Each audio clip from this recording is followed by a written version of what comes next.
Dini hari tadi, puluhan remaja yang diduga merupakan geng motor membuat kerusuhan di Kabupaten Bekasi, Jawa Barat.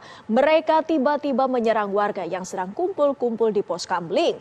Serangan dilakukan menggunakan senjata tajam dan petasan hingga membuat warga terluka.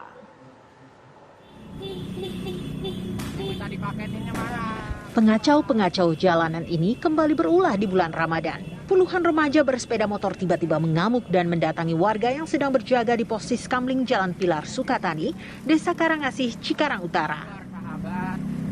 Anaknya turun nih di sini tuh, udah mulai tuh, jam berapa tuh? 1.54. Anggota-anggota geng motor itu langsung turun sambil mengayun-ayunkan beragam senjata tajam.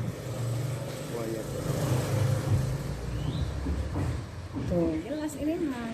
Tak cuma itu, mereka juga melempari warga dengan petasan dan botol kaca. Warga yang tak siap dengan kejadian ini pun terkejut.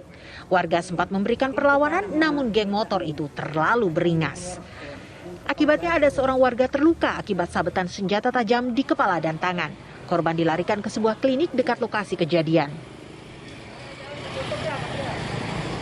Jadi peristiwa itu kita diserang tiba-tiba, ya. Jadi anak-anak posisinya di sini lagi pada ronda ataupun di kamling.